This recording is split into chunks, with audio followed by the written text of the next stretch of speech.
नमस्कार दोस्तों। अभी तक दो ट्यूटोरियल सीरीज में हम लोगों ने बैलेंस शीट के बारे में जाना और प्रॉफिट एंड लॉस अकाउंट के बारे में जाना। बहुत सारी क्यूरीज भी आई और अच्छा लगा कि सीरियसली इंटरेस्ट लोग ले रहे हैं। तो बैलेंस शीट में हम लोगों ने बेसिकली जाना कि फंड का अरेंजमेंट कहाँ से हुआ है, उसको कैसे लोकेट किए, liquid availability of liquidity position check करते हैं, फंड डाइवर्जन को चेक करते हैं, मार्जिन को चेक करते हैं। उससे सेटिस्फाई होने के बाद फिर हम लोग बिजनेस का परफॉर्मेंस देखते हैं। उसके जो profit and loss account analysis में देखते हैं हम लोग, उसमें हमें देखना है कि जो बिजनेस का सेल्स कैसा है, उसके बाद सेल्स के बाद उसके एक्सपेंसेस कैसे हैं, उसके प्रॉफिट मार्जिन कैसा है। उसके बाद हम देखते हैं कि उसके पास जो क्रेडिट वो ले रहा है मार्केट से या बैंक से, उसको रिपे करने की कैपेसिटी उसके पास है कि नहीं, सफिशिएंट प्रॉफिट जनरेट हो रहा है कि नहीं। उसके बाद वो फंड जो भी प्रॉफिट जनरेट होता है उसका कैसे एलोकेट करता है। इनसे सेटिस्फाई होने के बाद एक कॉमन क्वेश्चन होता है, ठीक है हमने फंड के फॉर्म के फंड अरेंजमेंट मैंने बैलेंस शीट से देख लिया, उसका प्रॉफिटेबिलिटी चेक कर ली, बट सबसे इम्पॉर्टेंट क्वेश्चन होता है कि कितना अमाउंट उसको फाइनेंस करना है, ये डिसीजन देना होता है। हमारे पास हमेशा समस्या होती है कि कस्टमर आता है और उसको पता नहीं होता है कि उसको कितना पैसा चाहिए। अगर उसको पता चला कि 2 लाख रुपए का मिल रहा है तो वो सब आएगा 2 लाख की ही डिमांड करेगा। चाहे उसकी रिक्वायरमेंट 10 लाख की हो, 20 लाख की हो, तब भी वो 2 लाख का लोन मांगने आता है, और 20,000 की हो तब भी उतना ही मांगता है। तो हमें, और कई सारे हमारे क्रेडिट मैनेजर, ब्रांच हेड्स ये मिस्टेक कर जाते हैं कि वो एक उसकी डिमांड बेस्ड पे वो फाइनेंस कर देते हैं, उसके एक्चुअल रिक्वायरमेंट को हम लोग नहीं देखते हैं। तो उसके लिए आपको उसका बिजनेस समझना होगा। बिजनेस में आपका उसका स्टॉक पोजीशन देखना होगा, स्टॉक के साथ साथ उसके सेल्स पैटर्न को देखना होगा, और उसके बेसिस पे आपको एक क्वांटम डिसाइड कर सकते हो। तो आज का जो सेशन फोकस है कि हम कितना फाइनेंस करें। ठीक है, फाइनेंशियल हमने देख लिया, रेशियो में सेटिस्फाई हो गया, जो मेन था current ratio, debt equity ratio, ISCR, DSCR, इसे हम लोगों ने सेटिस्फेक्शन हो गया। लेकिन अब हमें देखना है कि कितना क्वांटम ऑफ फाइनेंस देना है, कस्टमर का जो डिमांड है वो जेन्युइन है कि नहीं। तो बहुत सारे मेथड्स इसमें दिए गए हैं, जिसमें से सबसे फेमस है जो टंडन कमेटी के द्वारा सजेस्टेड था, MPBF मेथड।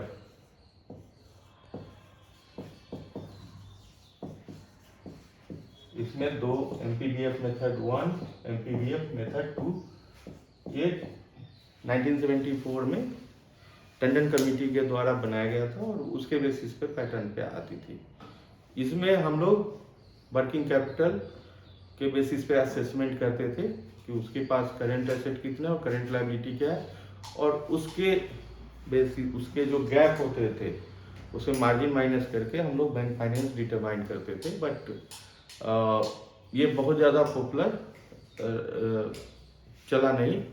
उसके बाद जो सबसे जो पॉपुलर मेथड जो चल रहा है, ये नाय कमेटी के रिकमेंडेशंस पे जो आया था हम लोग का, उसको बोलते हैं टर्नओवर मेथड।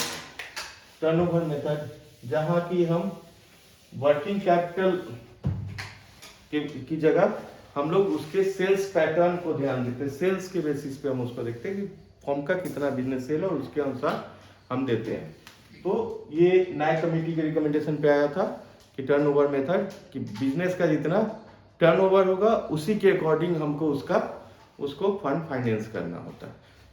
टर्नओवर बेसिकली होता है, देखना होता है सेल्स के अनुसार कैपिटल की रिक्वायरमेंट, और रिक्वायरमेंट क्या होती है, वर्किंग कैपिटल, जो करंट जो उसके पास लिक्विडिटी की रिक्वायरमेंट होती है कि उसका बिजनेस कीप ऑन गोइंग। तो उसमें सबसे पहला जो कंसेप्ट उन्होंने बताया था, कि आपको समझाने के लिए बता दूं, कि अगर एक बिजनेस का सेल मान लो कि 20 लाख रुपए है पूरे साल में, फर्म का सेल है 20 लाख। अब अगेन जो बहुत रूडिमेंट्री लेवल पे देखते हैं कि लोग देखते हैं कि कितना क्रेडिट है अकाउंट में, उसको वो लोग मान लेते हैं कि ये उसका टर्नओवर है। But that is not always true. बहुत सारे बिजनेस कैश में डील करती है, बहुत सारे बिजनेस डिफरेंट अकाउंट से भी डाइवर्ट करती है। तो हमें जो फोकस करना है कि उसके सेल्स को असेस करना है, और सेल्स को असेस करने के लिए आपके फाइनेंशियल पेपर्स हो सकते हैं, उसके सेल रजिस्टर हो सकते हैं, उसके सेल पैटर्न को भी असेस कर सकते हैं कि उसका कितना सेल है, उसके बेसिस पे हम लोग निकाल सकते हैं कि उसको कितना लिमिट हम लोग दे सकते हैं। तो टर्नओवर मेथड में सबसे जो की साइकिल है, की टर्म है, वो है सेल्स। पूरे एक पीरियड में, मान लो एक फाइनेंशियल ईयर में 1 अप्रैल से लेके 31 मार्च तक फर्म का सेल हुआ 20 लाख रुपीस का। अब इसके बेसिस पे हमको उसका कितना देना है, तो इसके अनुसार जो स्टैंडर्ड मेथड है कि टोटल टर्नओवर या सेल का जो 20% होगा, 20% ऑफ सेल या टर्नओवर, जो भी बोलिए, वो होगा बैंक फाइनेंस। मतलब यहाँ पे हम उसको 4 लाख दे सकते हैं अगर उसका सेल 20 लाख का है तो। और 5% ऑफ सेल टर्नओवर होता है, वो ऑनर्स फंड या मार्जिन, मतलब यहाँ पे 1 लाख रुपए। तो अगर कोई फॉर्म दिखाती है कि उसका 20 लाख का एनुअल सेल है, तो उसको जो स्टॉक मेंटेन करना है वो 5 लाख का मेंटेन करना है। 25% ऑफ सेल। तो जितना एनुअल सेल है उसका 25% हमें मिनिमम स्टॉक मेंटेन करना है। टर्नओवर का 20% हमें मैक्सिमम बैंक फाइनेंस कर सकते हैं, और मिनिमम जो मार्जिन की रिक्वायरमेंट है वो 5% ऑफ सेल। अब ये डेटा कैसे, ये तो बहुत सिंप्लीफाई कर दिया कि सेल देखो, आप प्रॉफिट एंड लॉस अकाउंट में जाओ, उसमें एनुअल सेल होगा पड़ा हुआ, उसको आप लोग उसका 20% निकाल के लिमिट दे दो, उसका 5% मार्जिन कर दो, उसका स्टॉक पोजीशन हो गया, उतना आपको चेक कर लिया। अगर आपको जार्गन नहीं आता है तो बहुत सिंपल स्टेप है, बट हमें समझना होगा कि क्यों, कैसे ये। तो उसका एक बेसिक जो अंडरस्टैंडिंग है कि अगर पूरे एक कैलेंडर ईयर में या फाइनेंशियल ईयर में अगर उसकी 20 लाख सेल होगी, तो मतलब क्वार्टरली बेसिस पे उसके सेल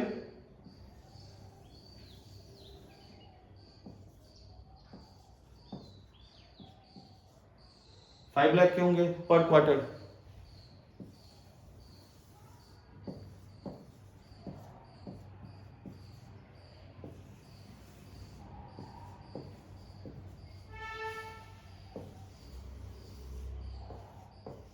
एक एवरेज बिजनेस जो नॉर्मल परफॉर्म करती है, अगर 20 लाख का 20 लाख का एनुअल सेल है, प्लस माइनस थोड़ा बहुत होता है, तो उसका एवरेज मान लेंगे कि हर क्वार्टर में 5 लाख का स्टॉक माने उसका सेल होगा, और 5 लाख के सेल के लिए उसके पास 5 लाख का स्टॉक चाहिए।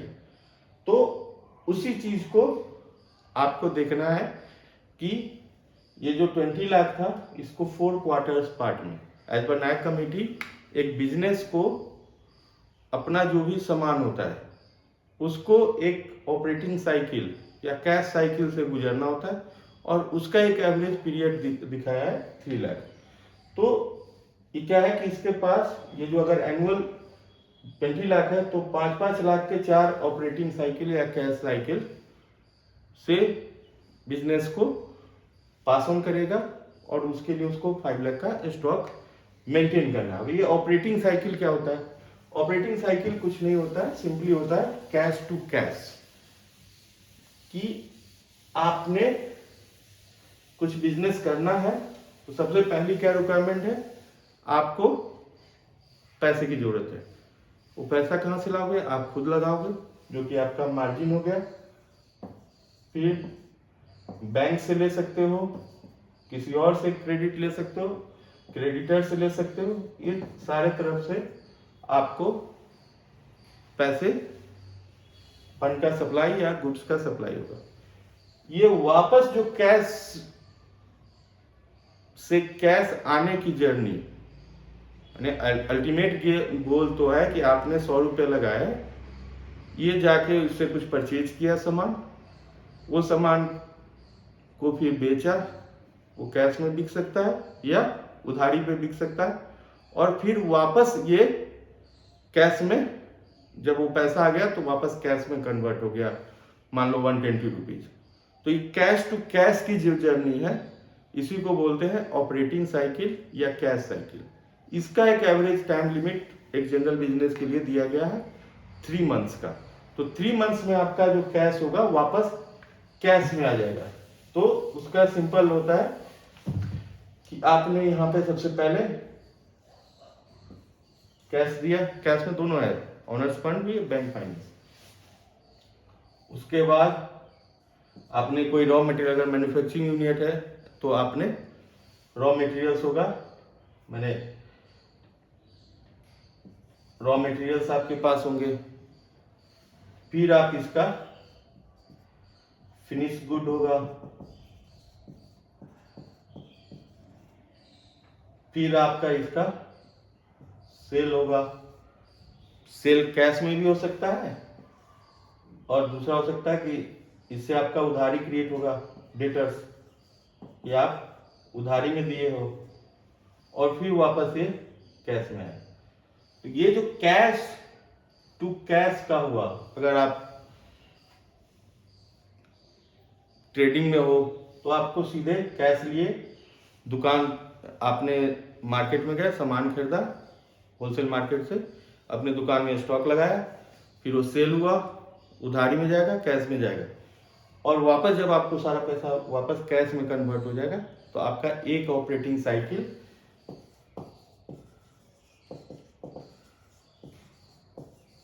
या कैश साइकिल ये पूरा हो जाएगा। तो ये जब पूरा हो गया तो आपका बिजनेस का एक साइकिल होगा, फिर आप कैश लगाओगे, फिर सामान लेके आओगे, फिर बेचोगे, फिर उधारी पे जाएगा, फिर कैश में होगा। तो नया कमेटी के रिकमेंडेशन के अनुसार कि एक बिजनेस के लिए, एवरेज बिजनेस के लिए जो स्टैंडर्ड टाइम है 3 मंथ्स, 3 मंथ्स में उसको वापस कैश टू कैश में कन्वर्ट हो जाता है थ्रू बिजनेस प्रोसेस। और इसी तरह पूरे साल में कितने ऑपरेटिंग साइकिल हो जाएंगे? 3 मंथ्स का एक ऑपरेटिंग साइकिल हुआ तो पूरे साल में 4 इंटू ऑपरेटिंग साइकिल, तो आपको 5 लाख का एक साइकिल था, 4 हुआ तो टोटल आपका 20 लाख हो गया। तो एक क्वार्टर में अगर 20 लाख का सेल है तो आपको कम से कम 5 लाख का स्टॉक मेंटेन करना है, और 5 लाख के स्टॉक मेंटेन करने के लिए इस जो आपको बताया था डेट इक्विटी रेशियो में कि एमएसएमई के लिए जो डीआर का standard ratio, debt equity ratio, वो है 4:1। नॉर्मली हम लोग 75% बैंक फाइनेंस, 25% मार्जिन कस्टमर का होता है। जैसे आप कोई किसी को कार फाइनेंस कर रहे हो तो स्टैंडर्ड फाइनेंसिंग होता है कि 75% कस्टमर लाएगा, बैंक देगा, और 25% कस्टमर लाएगा। 8 लाख का अगर किसी की गाड़ी है तो उसको 6 लाख रुपए बैंक फाइनेंस करेगी, 2 लाख उसको अपना मार्जिन देना ही देना है। लेकिन एमएसएमई के लिए ये चीज हो जाता है 80-20 के रेशियो में, कि आपको 3:1 नॉर्मल था, लेकिन यहाँ पे 4:1, मतलब 80% बैंक फाइनेंस और 20% मार्जिन। तो 5 लाख का स्टॉक चाहिए 20 लाख के सेल के लिए, एक क्वार्टर में उसको मेंटेन करके रखना है, वो सेल चलते रहेगा, कंटिन्यूअस प्रोसेस है। वो जरूरी नहीं कि आप एक बार सामान लाए, जब पूरा बिक जाएगा फिर जाओगे, वो थोड़ा माल बिकेगा फिर लाओगे साइकिल। बट एवरेज जो पीरियड है 3 मंथ्स का साइकिल है, तो उसमें आपको सेल का 25% आपको स्टॉक मेंटेन करना है। जितना आपका स्टॉक होगा उसमें 80%, तो 20 लाख का 25% स्टॉक आपने कर दिया, मतलब 5 लाख, और इसका 80% मतलब 4 लाख आपने ये कर दिया। 4 लाख का बैंक फाइनेंस हो गया और 1 लाख का आपका मार्जिन हो गया। एवरेज बिजनेस में आपको कुछ नहीं करना है, आपको देखना है कि बिजनेस के आपके फाइनेंशियल्स है, आप उसके प्रॉफिट एंड लॉस अकाउंट निकालिए, उसमें राइट हैंड साइड पे उसका सेल होगा, उसका आपको 20% तक मैक्सिमम लिमिट दे सकते हो। और स्टॉक आपको चेक करना होता है, अगेन बैलेंस शीट में जाइए, उसमें stock plus debtors plus cash होगा, तीनों जोड़ के आपको देखना है कि उसमें कम से कम आपको मार्जिन भी 20% का मिल रहा है कि नहीं। तो अगर stock plus debtors plus cash मिला के आपके पास 5 लाख आ रहा है, तो आप, और सेल भी अगर 20 लाख एंड एबव है, तो आप उसको 4 लाख का लिमिट दे सकते हैं, साथ में 1 लाख का minimum margin can be higher, customer को जितनी रिक्वायरमेंट होगी, लेकिन मैक्सिमम जो आप दे सकते हो 80% ऑफ स्टॉक से ज़्यादा नहीं दे सकते हो, अदरवाइज आपको डेविएशन के लिए कॉम्पिटेंट अथॉरिटी से परमिशन लगेगी। अब ये एवरेज बिजनेस का है कि आपको सेल 4 ऑपरेटिंग साइकिल्स में बांटेंगे, जो 25% होगा, स्टॉक मेंटेन करना है मिनिमम, और उसके अनुसार आपको 80% 20% बांटना है। डायरेक्ट आप आ जाओगे तो 20% सेल का 20% आपको स्टॉक देना, बैंक फाइनेंस देना, और 5% उसका मार्जिन मेंटेन करना है। इसको पॉपुलरली टर्नओवर मेथड, जो कि नैक कमेटी के रिकमेंडेशंस पे बना था, बट इसमें कुछ इशू आ जाती है। अब ये क्या है कि ऑपरेटिंग साइकिल जरूरी नहीं कि हर बिजनेस का 3 महीने होगा, और वो आपको ध्यान देना होगा, इसलिए हमें दोनों एस्पेक्ट से देखना है, सेल और स्टॉक। अब मान लीजिए कि कोई सब्जी वाला है, वो सब्जी वाला या मिल्क प्रोडक्ट्स हुआ या स्वीट शॉप होते हैं, उनके सेल बहुत ज़्यादा हायर साइड में होते हैं, पेट्रोल पंप होता है, इनके सेल बहुत हायर साइड होते हैं। एज पर नैक कमेटी बोलते हैं कि हमें सेल का ही 20% देना चाहिए, बट ड्रॉइंग पावर हमको अपना मैनेज करना है, उसके स्टॉक पोजीशन को देखते हुए। बट अब मान लीजिए कि कोई सब्जी शॉप, मिल्क पार्लर है, या वेजिटेबल शॉप है, या स्वीट शॉप है, उसका डेली का मान लो कि 10,000 का सेल है, 10,000 वो डेली का सेल कर रहा है, महीने में उसका हो गया, मंथली हो जाएगा उसका 3 लाख।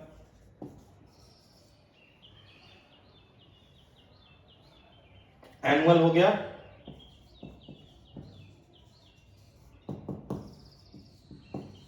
36 लाख। अब 20% इसमें देंगे तो हमें देना पड़ेगा 7.20 लाख। अब इतने पैसे का वो करेगा क्या? चाहे किसी भी जो पेरिसेबल गुड्स है, जहां तुरंत इमीडिएट सेल करना होता है, तो वहां पे अगर उसकी तो रिक्वायरमेंट है मात्र 10,000 की, या थोड़ा एडवांस ले ले, 3 दिन का बजट, 3 दिन का रखेगा स्टॉक, या 5 दिन 7 दिन का रखेगा, उससे ज्यादा तो खराब ही होगा। तो वहां पे आपको ध्यान देना चाहिए, as per NAAC committee recommendation आपको 7.20 लाख की ही देनी है लिमिट, लेकिन थोड़ा बीइंग द बैंकर अगर आप दे देंगे तो ये फंड डाइवर्जन में जाएगा और आपके लिए दिक्कत होगी। तो वहां पे क्या सजेस्ट किया जाता है कि आपको स्टॉक बेसिस पे ड्रॉइंग पावर को चेक करना होता है। तब क्या है कि उसका मैक्सिमम जो स्टॉक पोजीशन है, कि मान लो कि अगर 10,000 का उसका सेल है और एवरेज मेंटेन करता है 20,000 का स्टॉक, तो या तो आप 20,000 का के हिसाब से उसको दे दो कि स्टॉक का 80% 16,000, अगर स्टॉक 20,000 का मेंटेन करता है तो 80% आप दे दो 16,000,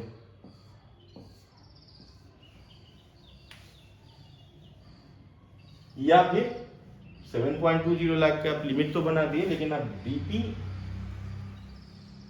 16,000 से ज़्यादा आप ड्राइंग पावर से उसको रोकना होगा। ठीक है, दोनों चीज़ आपको देखना है। सेल का 20%, बट ये नहीं कि स्टॉक नहीं है, सेल हो रहा है तो हम उसको ज़्यादा दे देंगे, तो वहाँ पे हम ड्राइंग पावर से उसको चेक करके, स्टॉक में भी मार्जिन देखना है, बैलेंस शीट में स्टॉक देखिए, डेटर देखिए, कैश देखिए, उसमें से मार्जिन मैनेज करके हम मैक्सिमम 80% दे सकते हैं।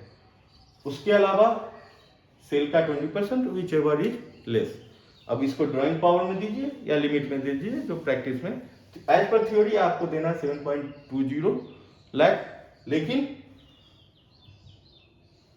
ड्राइंग पावर से आपको कंट्रोल करना। या अगर आप जेन्युइन फाइनेंसिंग करना चाहोगे, उसको ज़्यादा ना हो, फंड को डाइवर्जन ना हो, तो उसको 16,000। तो ये हर एक बिजनेस में जहाँ कैश साइकिल फास्ट है उसमें ध्यान देना होता है। दूसरा चीज आपको ध्यान देना है कि कुछ शॉर्ट ऑपरेटिंग साइकिल हो गए कि जो कि 3 महीने से कम के हैं, तो वहाँ पे सेल ज़्यादा मिलेगा लेकिन स्टॉक की रिक्वायरमेंट कम होगी, तो हमें वहाँ पे ड्राइंग पावर से कंट्रोल करना है या लिमिट देके, वो आप अपने देख लीजिए प्रूडेंस के अनुसार।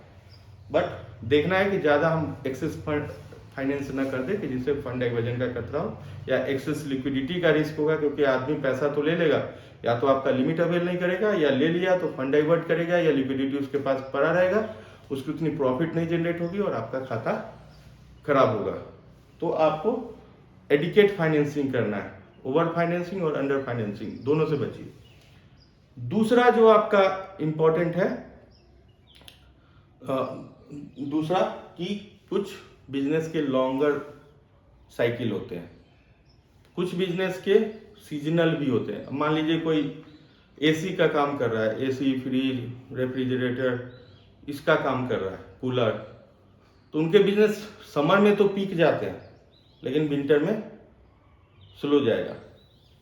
तो हो सकता है कि अगर मान लीजिए कि वो पूरे साल में 1 करोड़ का वो सेल कर रहा है, लेकिन 1 करोड़ का सेल है वो 4-5 महीने में ही आ रहा है,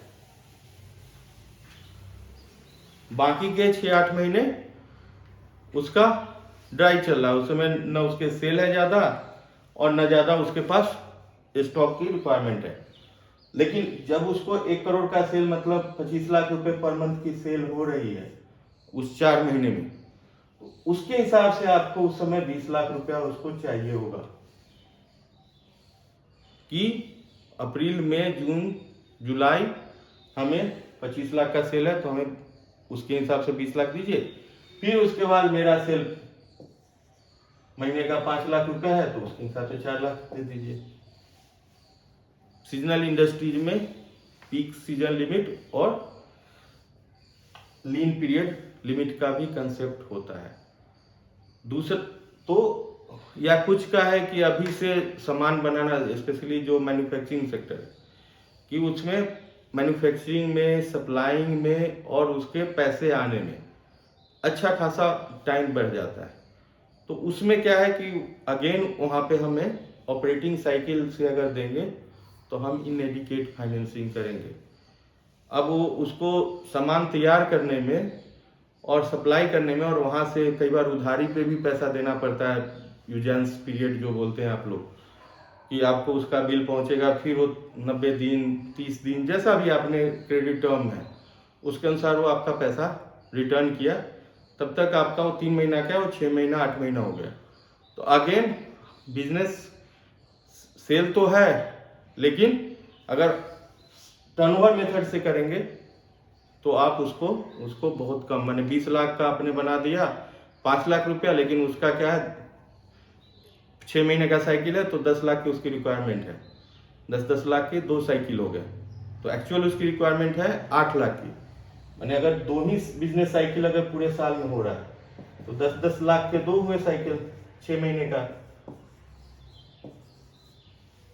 अब इस मेथड से आप 4 ही लाख दे सकते हैं टर्नओवर मेथड से, लेकिन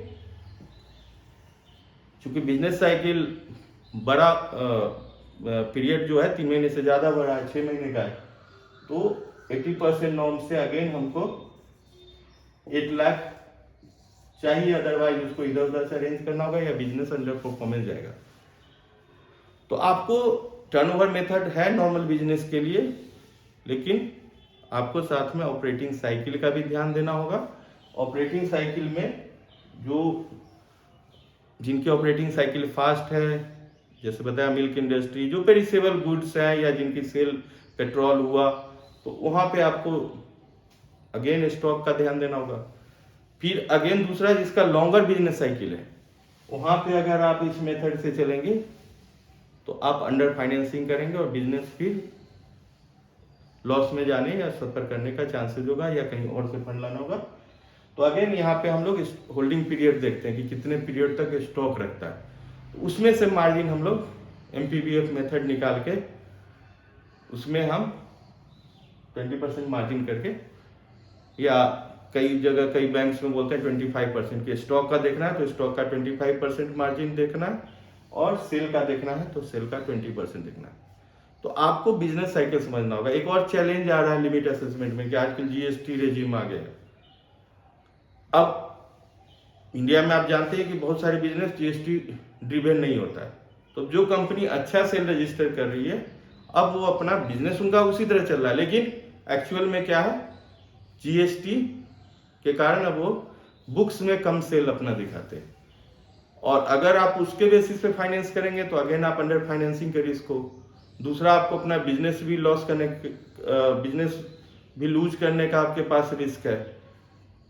तीसरा यह है कि फिर से उसको तो पैसा चाहिए, इंस्टीट्यूशनल सोर्सेज, आप उसके फाइनेंशियल्स को देखेंगे तो वो दे नहीं पाएंगे, तो फिर अगेन वो प्राइवेट मनी लेंडर्स में जाएंगे जो एग्जॉर्बिटेंट होगा और उसके लिए हेल्दी नहीं होगा। तो अगेन आपको उसमें जुडिशियसली डिसीजन लेना होगा कि कैसे करें। तो तीनों चीज देखना है आपको। एक तो नॉर्मल में टर्नओवर मेथड कि ऑपरेटिंग साइकिल एवरेज 3 महीने मानते हुए सेल का, अगेन टर्नओवर का मतलब ये नहीं कि सिर्फ क्रेडिट में होता है, उसका कैश में भी सेल हो सकता है, उसके अदर सोर्सेस से भी होता है, वो असर्टेन करना हो। फंड डाइवर्जन को हमें चेक करना होता है, उसके बेसिस पे हमको 20% सेल का देना है और 25% स्टॉक मेंटेन करना है, 5% मार्जिन मिनिमम रहना चाहिए। जहां ऑपरेटिंग साइकिल फास्ट है तो वहां पे हमें अगेन स्टॉक पे सेंटर करना चाहिए। ऑपरेटिंग सिस्टम लंबा है, वहां भी हमें स्टॉक को देखते हुए, और GST इन्वायरमेंट में अगेन आपको स्टॉक पोजीशन पे देखते हुए, सेल को समझते हुए एक जुडिशियस डिसीजन लेना है कि हम लोग कितना फाइनेंस करें कि बिजनेस ओवर फाइनेंसिंग और अंडर फाइनेंसिंग का शिकार ना हो। एक लास्ट पॉइंट जो क्रूशियल होता है कि अगेन, तो अभी तक हम लोग समझ रहे थे सिंगुलर में फाइनेंशियल स्टेटमेंट को, या अभी जो मैंने अभी आपको इतना बताया कि आपको सेल देखना है, तो सेल कौन सा देखना है, जो लास्ट ईयर का था या करंट ईयर का। अगर पिछले साल किसी बिजनेस का सेल 20 लाख है और इस बार एक्सपेक्टेड है कि वो लगभग 25% ग्रोथ होगा, तो एस्टिमेटेड है 25 लाख का, तो उसको पैसे की रिक्वायरमेंट 20 लाख के हिसाब से होगी या 25 लाख के हिसाब से, तो उसको पैसे 25 लाख के हिसाब से होगा। तो आप हमेशा देखिए जो एग्जिस्टिंग बिजनेस होगा उसमें एक्चुअल होगा, मान लीजिए अभी 2023-24 का एक्चुअल होगा, फिर एक एस्टिमेटेड होगा 2024-25 का। अब तो इंड होने पे है लेकिन अभी इसी को चलेंगे, और प्रोजेक्शन होगा मिनिमम ये 3 रहेगा 2025-26। इस साल 20 लाख है, पिछले साल आप सेटिस्फाई है, फिर उसकी 20 लाख का सेल इसका सही है, फिर 25% ग्रोथ से इसने अगले साल 25 लाख का प्रोजेक्शन आपको एस्टिमेट दिए। आपको लग रहा है कि हाँ बिजनेस सही चल रहा है, ये 25% ग्रोथ करेगा। अगले साल इसने फिर दिया कि 30 लाख का करूंगा, 20% हुआ। थोड़ा आपको देखना होगा कि सेल ग्रोथ कम क्यों हो रहा है, बट स्टिल अभी समझने के लिए कि अब हमको लिमिट किस पे डिसाइड करना है, तो हमको लिमिट इस 25 लाख पे, आपको एक्चुअल सेल पे नहीं जाना है, आपको सेल से सेटिस्फाई होना है कि हाँ जो फाइनेंशियल दिए गए हैं वो सही में 20 लाख का सेल है उसको, चाहे आपको नोशनल बेसिस पे जाना होगा या फिर दूसरा कि आपको उसके रजिस्टर्स चेक करने होंगे, वो जो फाइनेंशियल्स लाते हैं उसको चेक करना होगा, आपको सेटिस्फाई होना है। उससे सेटिस्फाई होने के बाद जो एस्टिमेट दे रहा है बिजनेस ट्रेंड देख के आपको सेटिस्फाई होना है, और जो एस्टिमेट है इस पे इसका आपको 20% नॉर्मल बिजनेस साइकिल जो 3 मंथ्स का होता है उसके अनुसार पे आपको बैंक फाइनेंस करना है, और मार्जिन जो ओनर्स फंड होंगे वो 5% होंगे। तो आपको एस्टिमेटेड पे करना है। तीसरा कि ये तो वर्किंग कैपिटल रिक्वायरमेंट जनरली हम लोग सीसी लिमिट और ओडी लिमिट के लिए करते हैं। टर्म लोन की रिक्वायरमेंट होती है। अगेन टर्म लोन में आपको सीधे 2 चीज देखना होगा आपको। एक तो प्रोजेक्ट कॉस्ट, अगर टर्म लोन देना है तो उसका हमें देखना है 2 पार्ट। कभी भी कहीं भी कोई भी टर्म लोन देखते हैं तो उसका देखना है प्रोजेक्ट कॉस्ट, आप उस एस्टिमेट मांगिए या कोटेशन मांगिए, उसमें फाइनेंशियल्स रहेंगे बट उसकी रिपेइंग कैपेसिटी अच्छी है या कम है उससे मैटर नहीं करेगा, आप सीधे फाइनेंस कर देंगे। अगर वो 10 लाख का टर्म लोन ले सकता है तो हम 10 लाख नहीं दे देंगे। 10 लाख का उसको आपके पास कोटेशन या एस्टिमेट है, तो मान लीजिए कि 10 लाख का उसने प्रोजेक्ट कॉस्ट दिया, आपको 20% मार्जिन करना है। कई जगह कई बैंक्स में 25% स्टिपुलेट किए रहते हैं, तो आप अपने बैंक्स का देख लीजिए क्या है, बट जो नैक कमेटी रिकमेंडेड है कि 20% मार्जिन एमएसएमई के लिए चाहिए। तो 2 लाख का मार्जिन आपको इंश्योर करना होगा। अगर 10 लाख का प्रोजेक्ट कॉस्ट लेके आपके पास आया है तो आप इंश्योर कर लीजिए कि 2 लाख का मार्जिन उसके पास है। उसके बाद आपको 80% बैंक फाइनेंस मतलब 8 लाख आपको देना है। ये तो प्रोजेक्ट कॉस्ट के बेसिस पे हो गया। लेकिन सिर्फ प्रोजेक्ट वो ले आया कोई सामान उठा के कि कार ले आया 50 लाख का और 80% 40 लाख आपने दे दिया, तो वैसे नहीं हम फाइनेंस करते हैं। एक तो पहला बात, कोई बिजनेस के लिए रिक्वायर्ड है कि नहीं, सही जगह से परचेज कर रहा है कि नहीं, कोई फिक्सियस तो देने। कई बार होता है कोई फर्जी कोटेशन बना के ले आएगा, आपसे पैसा ले लेगा और ना वहाँ फॉर्म होगी ना कुछ होगी और आपका पैसा डाइवर्ट हो जाएगा। तो आपको पहले देखना है कि जो डिमांड है बिजनेस की रिक्वायरमेंट के अनुसार है, कोई इधर उधर फंड डाइवर्जन है। दूसरा उसमें मार्जिन इंश्योर करना है कि मार्जिन के लिए उसके पास फंड है, प्राइस जो है एक्चुअल है, बहुत ज़्यादा इन्फ्लेटेड नहीं है प्रोजेक्ट कॉस्ट बनाने में, और उसका 80% आपको फाइनेंस करना है। तो 80% कितना हो गया? 8 लाख यहाँ पे। अब उसके बाद हम लोग वापस जाएंगे अपने फाइनेंशियल पे, जो आपको बताया था कि बैलेंस शीट देखना है, प्रॉफिट एंड लॉस अकाउंट, वहाँ पे हम DSCR निकालेंगे, डेट सर्विस कवरेज रेशियो। अगर डेट सर्विस जो उसके नेट प्रॉफिट होंगे, आपको बताया था कि PAT plus depreciation plus interest, उसके साथ इंस्टॉलमेंट प्लस इंटरेस्ट का अगर 1.50 से एवव है DSCR नॉर्मल बिजनेस के लिए, MSME के लिए 1.25 से ऊपर है, तब आप उसको 8 लाख दे दोगे। अगर DSCR नहीं आ रहा है, उसकी प्रॉफिट सफिशिएंट जनरेट नहीं हो रहा है, तो आप या तो मार्जिन बढ़ाओगे कि 8 लाख नहीं दे सकते, 6 ही लाख दे पाएंगे, क्योंकि 8 लाख पे आपका DSCR 1.25 से नीचे जा रहा है। तो बेटर सेफ, तो मार्जिन बढ़ाएगा तब आप दे सकते हो, या फिर आपको डिनाई करना होगा। तो अगेन वर्किंग कैपिटल में आपको देखना है कि मेथड तो MPBF मेथड 1, 2 टंडन कमेटी का, उसके बाद नैक कमेटी का टर्नओवर मेथड, जिसमें हमको सेल का 20% तक फाइनेंस कर सकते हैं, सीसी लिमिट ओडी लिमिट दे सकते हैं, और उसमें हमें अगेन स्टॉक पोजीशन देखना है। जहाँ वर्किंग साइकिल जो है बिजनेस साइकिल फास्ट है, वहाँ पे अगेन स्टॉक पे फोकस करना है। जहाँ पे business cycle operating cycle longer है, वहाँ भी हमको स्टॉक देखना है। फिर सीजनल इंडस्ट्री के लिए हमें कैश बजट मेथड चलता है, जहाँ पे कि किस पीक सीजन में आपको ज़्यादा लिमिट देना होगा। मैंने लिमिट जैसे 10 लाख की रिक्वायरमेंट है उसकी आपको बताया था कैश बजट मेथड में, तो 10 लाख आप उसको उस पीरियड में देंगे, और फिर जैसे लीन पीरियड आया तो आप उसकी ड्रॉइंग पावर कम कर देंगे। लिमिट बनाएंगे पीक सीजन के लिए 10 लाख का, हो सकता है कि लीन सीजन में उसको 2 लाख, तो ये लिमिट का है। उसी के साथ अगेन स्टॉक भी देखेंगे, सेल भी देखेंगे, और आपको ISCR भी निकालना होगा कि अगर आपने 5 लाख 4 लाख लिमिट दे दिया लेकिन प्रॉफिट नहीं जनरेट हो रहा है, तो ISCR भी CCOD के लिए आपको चेक करना होगा कि 1.5 या 1.25 फॉर MSME से ऊपर हो। जहां टर्म लोन दे रहे हैं वहां पे हमें DSCR देना है। तो ये आपके एक कोशिश थी कि आपको बताएं थ्योरी कम प्रैक्टिकल एस्पेक्ट में कि हम कैसे फाइनेंस करते हैं, फाइनेंशियल्स को देख के। जो अगला वीडियो होगा वो फोकस रहेगा कि हम लोग बैलेंस शीट अगेन बताया कि सिंगुलर में नहीं करना है, आपको एक्चुअल भी चेक करना होगा, एग्जिस्टिंग बिजनेस है, फिर एस्टिमेट भी देखना होगा, फिर उसके आगे के प्रोजेक्शन भी देखना होगा। फ्रेश है तो एस्टिमेट और प्रोजेक्शन देखना होगा, और उसकी ऑथेंटिसिटी देखनी होगी कि जो दिया गया है या आप बनाते हो वो सही है कि नहीं। Thank you very much for your attention. Hope कि ये वीडियो आपके लिए होपफुल रहे। आगे वीडियो में हम प्रैक्टिकल शॉर्ट बैलेंस शीट को एनालिसिस करके दिखाएंगे प्रैक्टिकल, और कंपेरेटिव एनालिसिस दिखाएंगे, और हो सके छोटे से आपको बैलेंस शीट भी बनाना सिखाए जो कि आपको 10 लाख तक के लिमिट में काम आ सकता है। Thank you very much.